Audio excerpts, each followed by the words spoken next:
Hello, hello. We're back today. We're back. We're back. And we we're with you for the first time because maybe you're possibly, first time. That's true. So, That's welcome. true. Hi, we're Laurent Collective. I'm Maya. This is Pat. Hello. And today we thought we would talk about how to document your creative ideas. And the reason why we've talked about this we talk about creativity a lot, but I have had a couple times now recently that I've had a creative idea and I've not documented it and it hasn't come back to me, and it's been very frustrating. And then we also have, as many of you know, if you've been listening before, we have a teenage son who is very into music, and he gets ideas at the most random times, and sometimes we'll yell at him for being on his phone, and we realize what he was doing was documenting his idea. Sometimes, obviously not all the time that we're yelling at him for being on his phone, but he was documenting his ideas, and we thought, well, we know a lot of you struggle with this, and so we thought we would talk about it. So how do you put those creative ideas in a place that then you can come back to and you don't forget them? So there are so many ideas on this, and thankfully we do now have these phone things that we can do this. Phone things. Okay. But I thought I would first start out of one of the ones that we have done in the past. We don't currently do because it doesn't really work in our shower anymore.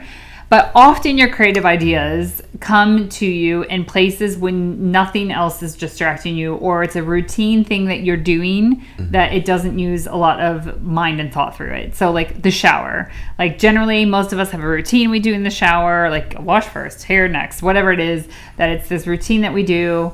And for some reason, ideas come to us in the shower. And so previously in our shower, we had white walls. And so we literally got those children's crayons and we kept them in the shower because I don't know about you, but by the time I've then gotten out, I've dried out and stuff like that, like whatever that idea, I'm like, what? I had a great idea. I'll say it to you. I had a great idea in the shower. And Pat will say, what was it? And I'm like, it had to do with, no, that wasn't it.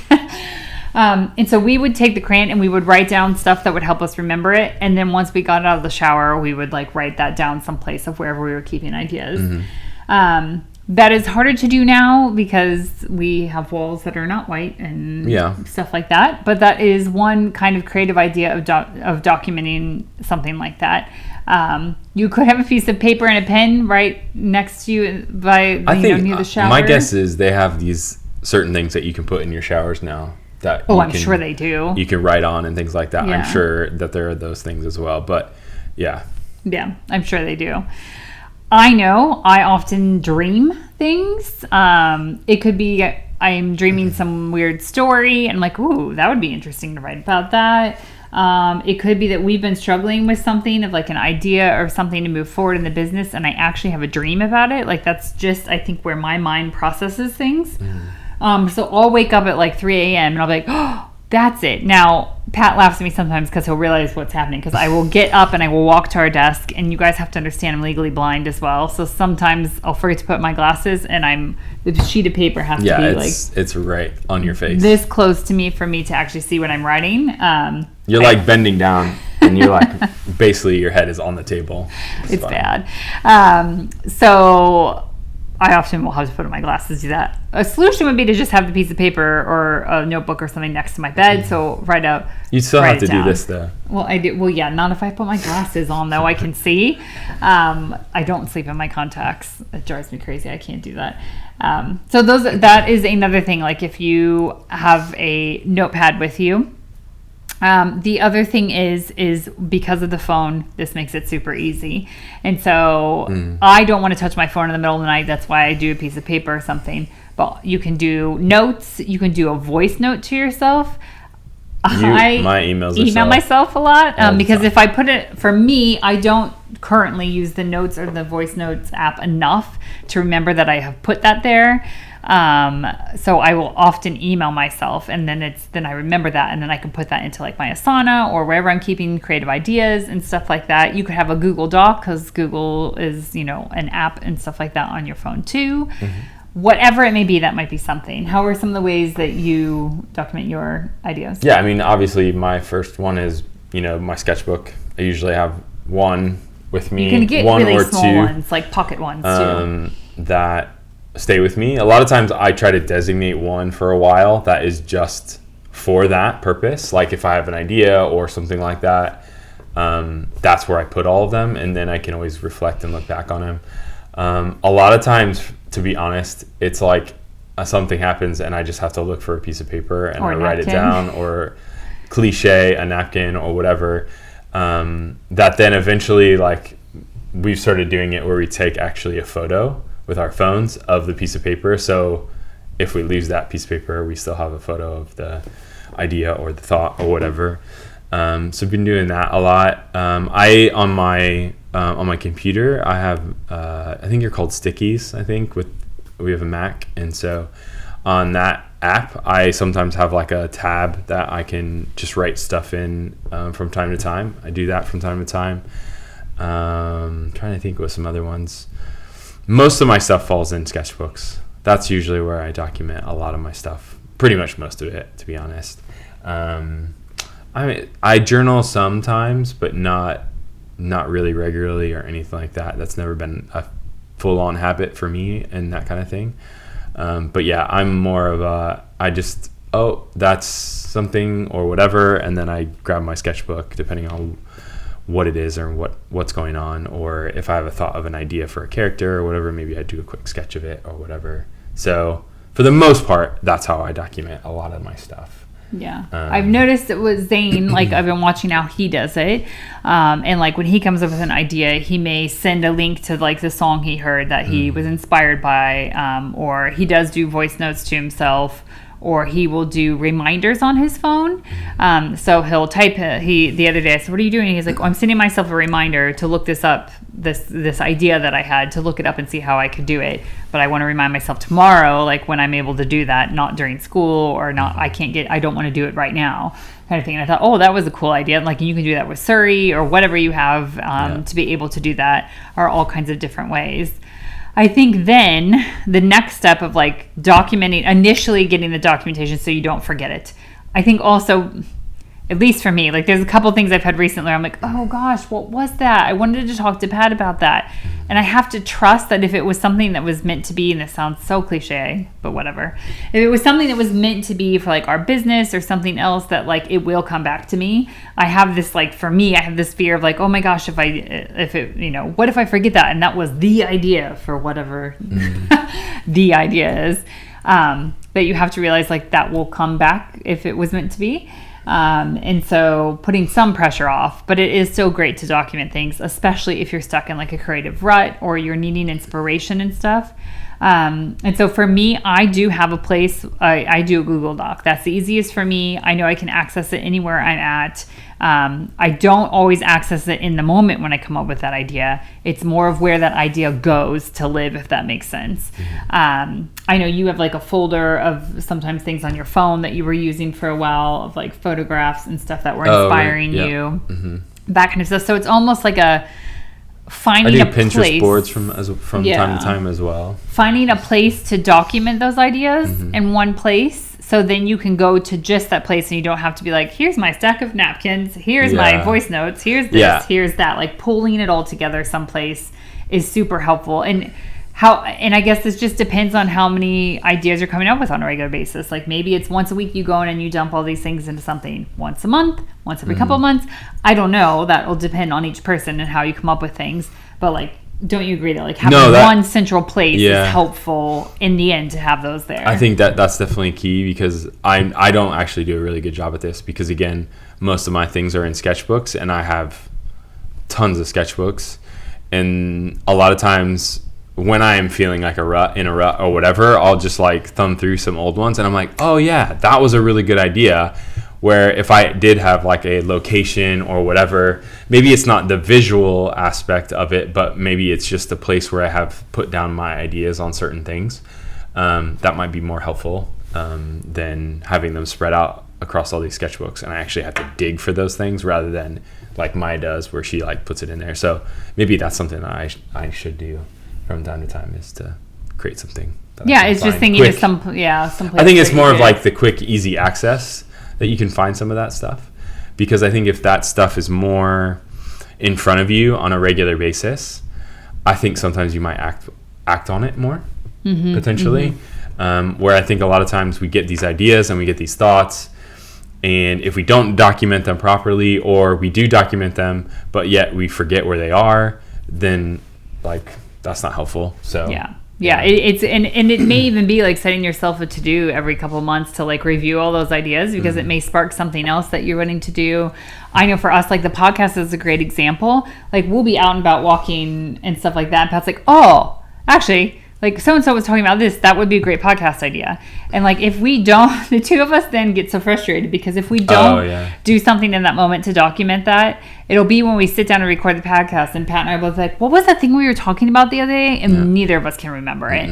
And so that is when Pat will sometimes laugh at me, because I'll like quickly, he's like, what are you doing? I'm like, I'm sending myself an email with that. And then I do have a document where I keep podcast ideas. So there's a whole separate document for that, of where I just dump the ideas in there. And then when we go down to record and stuff like that, then we'll come up with what we want to talk about. And it'll be often from like what you guys have said, or like you said, like, I had a conversation, I thought that would be great, a podcast. Or one of our friends will say to us, what would be a great podcast for you guys to do? Or our family, like, that kind of thing. And so again, it has a central place that eventually it goes, but I have an initial documentation of the creative idea, and then it goes to live someplace that is easy to access when you're actually sitting down to do those things. I also, because I like to write and stuff like that, and I just haven't been doing very well of it, and I'm trying to get back into it. I often will get a bunch of different ideas of like, I'd love to write about this, or I'd love to write about that, or this would be a really neat story, or those kind of things. And again, if it comes to me, I will document it on a piece of paper. I will email it to myself. I will do whatever it is that I need to. And then I always am putting it into the same document so that I can go back to that if I sit down to write. I'm like, what should I write about? And then I have that as a prompt or something to start on, or that kind of thing. And it is very helpful. I think too, it's always really helpful to document the time of it, like when it actually is happening. Because I think one, it's just always good to look back and see like when those ideas kind of formed. But also if it turns into something, it's always good to have that documentation, especially if people try to potentially take that idea, or if it's something that you're putting out into the world and somebody else tries to copy it or whatever and says, oh, they had that idea first. Well, actually you have that documentation that you're like, actually, no, this is when this happened. That has happened to us before, that Pat did a sketch of a piece of art and he posted that sketch. And this, you can go back to our episode we did several episodes back about what to do if someone steals your artwork. But Pat had posted a sketch like years ago of that. And then he actually created it into an art piece that now we sell that art and everything like that. And so many people have ripped off this one particular thing for some reason. I don't know why. It's not even one of our best-selling things, but must be for other people who rip it off. But having that original sketch, and he had the date in the corner of it, and we could prove when he posted it and stuff like that, has gotten those people's stuff removed when they have refused to remove it, that they've been selling on some different websites and stuff that we've said.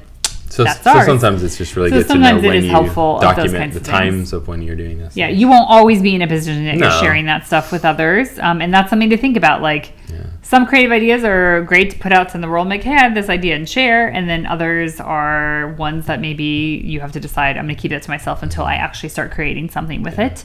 And there's nothing wrong with either of those. It's you making a decision on that, and that kind of stuff. So, yeah. Yeah, definitely. I mean, at least even for my sketchbooks, I always put a date on the front of the sketchbooks of when I started it and when I ended it. So that's helpful as well. I mean, I'm not dating every single thing that's in my sketchbook, but at least I know a general period of when I created that kind of stuff, that kind of thing. But that's kind of a whole nother conversation. You can go back to the stealing. What if someone steals your artwork if that's the case? Yeah. But, and I think I was thinking about with our son Jude, like he loves to cook and bake and stuff. And so he often will come up with an idea because we're out in London doing something and he sees something and he's like, our kids ask us to take pictures all the time.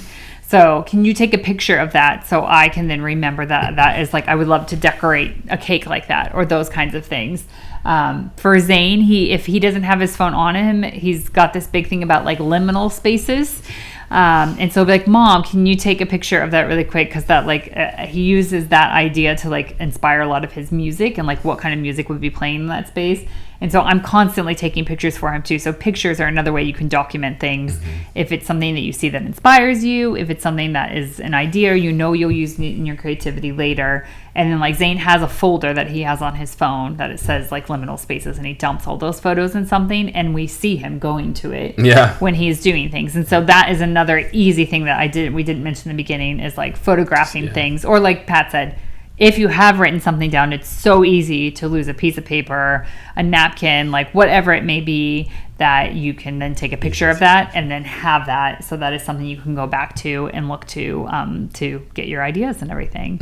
And it's all about creative ideas come to us in the weirdest time. Each of us, that's going to be different, unique, whether it is the shower. Often for me, it's like walking to pick up my daughter, our daughter. I don't know why I said it that way.